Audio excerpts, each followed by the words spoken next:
Hello everyone, welcome to our channel tech stories of Akhila. So ఈరోజు వచ్చేసి మనం యాక్సెంచర్లో చాలామందికి డేటాబేస్ ఆల్రెడీ ఎగ్జిస్ట్ అని వస్తుంది. ఎందుకు వస్తుందంటే అకౌంట్ ఆల్రెడీ ఎగ్జిస్ట్ అని అప్లై చేసే వాళ్ళకి మెయిన్లీ బికాస్ ఆఫ్ మీకు ఏంటంటే మీరు ముందే అప్లై చేసింటారనమాట ఒక ఇయర్ బిఫోర్. మామూలుగా వాళ్ళు ఏం చెప్తారు, 6 months తర్వాత డేటా డిలీట్ చేస్తామంటారు. బట్ చాలా వరకు డిలీట్ అవ్వవు, డేటాబేస్లో అలానే ఉంటాయి పర్మనెంట్గా.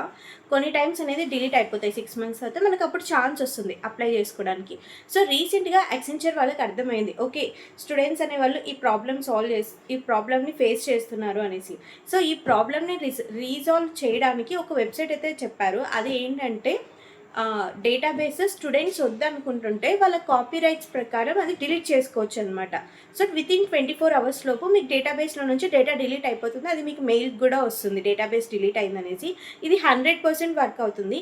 ఎందుకంటే ఎవరైతే డైరెక్ట్ యాక్సెంచర్ వెబ్సైట్లో అప్లై చేస్తారో వాళ్ళ డేటాబేస్ అయితే కంపల్సరీగా డిలీట్ అయిపోతుంది విత్ ద వర్క్ డేలో అప్లై చేసినా కూడా. ఓకే సరే, ఇప్పుడైతే అది చూసేద్దాం. సో ఇప్పుడు చూడండి, నేను ఒక యాక్సెంచర్ వెబ్సైట్, ఈ వెబ్సైట్ నేను లింక్ కింద డిస్క్రిప్షన్లో కూడా ఇస్తాను, no problem. Okay, candidates data rights అనమాట. ఫస్ట్ ఇది చదవండి. By filling out this form you are able to exercise your rights as a candidate under applicable data privacy laws. Okay, ఇక్కడ మీరు ఏం చేస్తున్నారంటే యాక్సెంచర్ నుంచి ఈమెయిల్స్ నుంచి అన్నిటి నుంచి అన్సబ్స్క్రైబ్ అవుతున్నారు. Not only your data, everything, మీకు ఎలాంటి నోటిఫికేషన్స్ కూడా రావు యాక్సెంచర్ నుంచి. మీ ప్రైవసీ స్టేట్మెంట్ మొత్తం డిలీట్ అయిపోతుంది. బట్ ఏంటంటే remove me from all recruitment database, edit my data in all recruitment database, share data on me in recruitment database. మీరు ఏం చేయాలంటే ఎవరైతే అప్లై చేసుకుంటుంటే ఇప్పుడు అసోసియేట్ రోల్స్కి ఎప్పుడు మనకి ఓపెన్ రోల్సే ఉంటాయి, కానీ మీకు అప్లై చేసుకునే ఛాన్స్ రాదు. అప్పుడు మీరు ఏం చేయాలంటే remove me from all recruitment databases ఉంది కదా, దాని మీద క్లిక్ చేయండి. దాని మీద క్లిక్ చేసి మీ first name, last name and మీ ఈమెయిల్ అడ్రస్, మీరు కంపెనీకి ముందు అప్లై చేసేటప్పుడు ఏ ఈమెయిల్ అడ్రస్ ఇచ్చారో అది ఇచ్చేసి మీ కాలేజ్ నేమ్ కానీ మీ కంపెనీ నేమ్ కానీ ఇచ్చేసేసి and give your country. Okay, country drop down select చేసుకొని I agree to the use of processing అనేసి ఐఎమ్ నాట్ ఏ రోబోట్ అనేసి సబ్మిట్ చేయండి. అలా సబ్మిట్ చేయడం వల్ల ఏమవుతుందంటే మీ డేటాని 24 hours లోపు డిలీట్ చేసేస్తారు. ఓకే, 24 hours లోపు డిలీట్ అయిపోయాక ఒక రోల్ వస్తుంది కదా.